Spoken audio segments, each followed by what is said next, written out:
पुण्यातल्या ILS विधी महाविद्यालयामध्ये 2024 साली रॅगिंगची घटना जी आहे ती घडलेली होती। त्या प्रकरणामध्ये सध्या गुन्हा जो आहे तो पुणे पोलिसांमध्ये दाखल झालेला आहे। ज्या विद्यार्थ्यांना तक्रार दिलेली होती की ज्याच्यावरती रॅगिंग झालेली आहे, ओमकार लोखंडे आपल्यासोबत आहे। नक्की काय झालेलं होतं, ही तक्रार कधीची होती आणि रॅगिंग नक्की काय झालेलं होतं? 2024ला माझं ॲडमिशन झालं आणि त्याच वेळेस हॉस्टेलला पण ॲडमिशन घेतलं होतं आणि हॉस्टेलला आल्यानंतर बऱ्याच मला अशा गोष्टी दिसून आल्या, म्हणजे ड्रग्ज, गांजा, सिगारेट, दारू याचं काही खुलेआम आणि काही चोरी छुपे हे सगळे प्रकार चाललेले होते। मला ते चुकीचं वाटलं आणि मी कॉलेज प्रशासनाला म्हणजे प्रिन्सिपल मॅडमला त्या गोष्टी कळवल्या, दीपा पात्रोकर मॅडमला, आणि त्यांनी ऐकून घेतलं आणि आपण काही कारवाई करू असं कळवलं। पण त्याच्यानंतर त्यांनी कसलीही कारवाई केली नाही आणि मीही मग त्यामध्ये गोष्टीत न पडता सर्व सोडलं आणि अभ्यासाकडे लक्ष दिलं। पण त्या तक्रार दिल्यामुळे आणि स्मोकिंगला वगैरे थोडेफार विरोध केल्यामुळे माझ्या रूमच्या आसपास मी खूप प्रसिद्ध झालो, इनफेमस झालो त्या गोष्टीमुळे, आणि हा सर्व प्रकार होऊन गेला। पण एके दिवशी 7-8 मुलं त्यांच्या हॉस्टेलमध्ये रूममध्ये दारू पीत बसलेली होती आणि दारू पीत असताना सिक्युरिटी गार्ड एकदम आतमध्ये आला आणि त्याने शूटिंग करायला चालू केलं। शूटिंग केलं आणि त्यानंतर मुलं घाबरली, पण त्यांनी या सगळ्या गोष्टीमध्ये एक स्ट्रॉंग ॲझम्पशन बनवलं गृहीतक की त्या सिक्युरिटी गार्डला मी टिप दिली आणि त्यानंतर मात्र मुलांनी मला त्रास द्यायला सुरुवात केली। त्रास म्हणजे म्हणजे नक्की काय दिला? रूमच्या दरवाजाची काच फोडली, रूमच्या दरवाजावरती अंडी फोडल्या बऱ्याचदा, म्हणजे एकदा नाही, आणि शिव्या लिहिल्या। आणि याच्यानंतर सगळ्यात जास्त हॅरॅसमेंट मोठ्या लेवलला होतं की 25, 30, 40 मुलं एकत्र येऊन रात्री लाईट्स ऑफ करायचे आणि माझ्या नावानं मोठ्याने शिव्या द्यायच्या। हा प्रकार बरेच दिवस चालला आणि सुरुवातीपासूनच जवळपास 15-20 दिवस प्रिन्सिपल मॅडमला याची मी तक्रार दिली सगळ्या माध्यमातून, ईमेल, व्हॉट्सॲप, भेटून तोंडी, आणि फोटोही पाठवले। एका फोन कॉल रेकॉर्डिंगमध्ये म्हणजे मी माझ्याशी मित्राशी बोलत असताना तो मित्र मला पाठीमागून शिव्या देतोय, तो कॉल रेकॉर्ड झाल्यामुळे ते कॉल रेकॉर्डिंग पण दाखवली। पण मॅडमने कधीही त्याची माझी रूम बदलण्याच्या पलीकडे दखल घेतली नाही।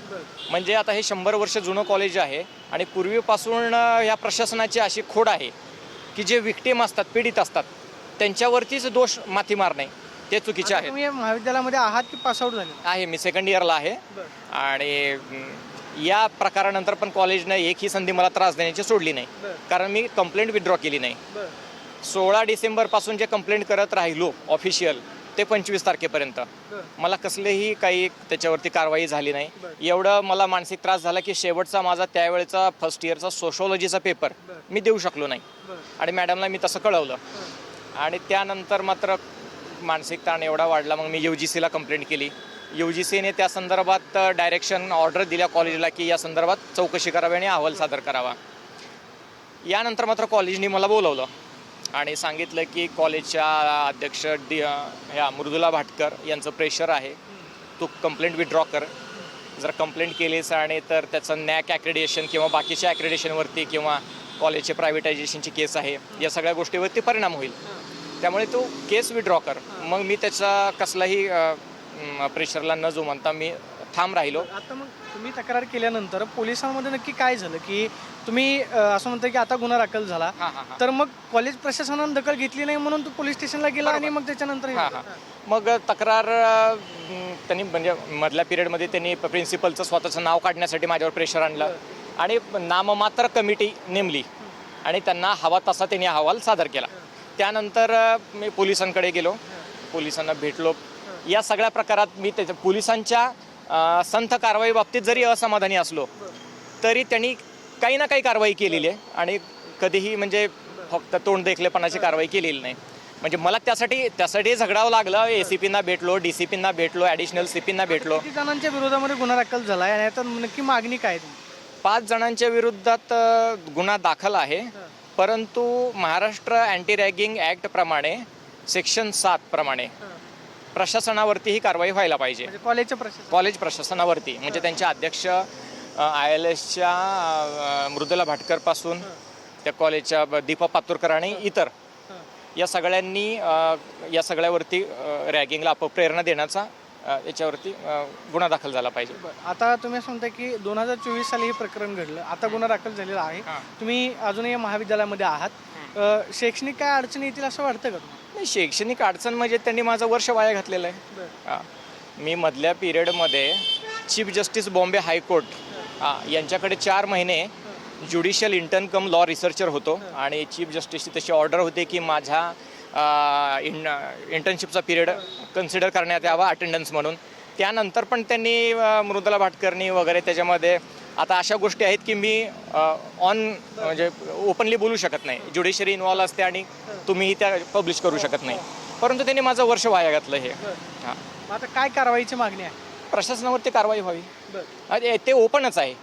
म्हणजे कलम 7 म्हणतं की कलम 6 प्रमाणे जर प्रशासनाने कारवाई केली नाही तर हेड ऑफ इन्स्टिट्यूशनवरती अबेटमेंट ऑफ रॅगिंगचा गुन्हा दाखल व्हावा.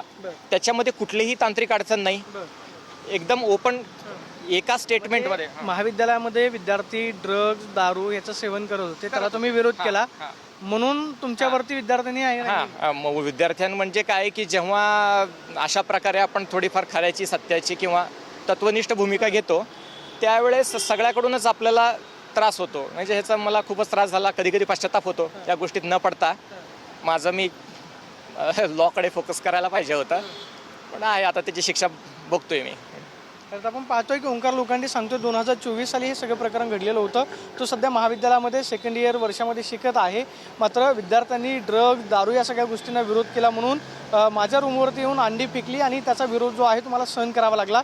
मात्र विद्यार्थी म्हणून प्रशासनाकडे तक्रार केल्यानंतर सुद्धा प्रशासनानं दखल घेतली नाही असा आरोप ओंकार लोखंडेने केलेला आहे. त्यानंतर मात्र मी पोलिसांमध्ये गेलो आणि आता गुन्हा दाखल झालेला आहे अशी प्रतिक्रिया ओंकार लोखंडेने दिल्यास पाहायला मिळते. Camera person Vicky Sonu, Pradeep Kapse, TV9 Marathi, Pune.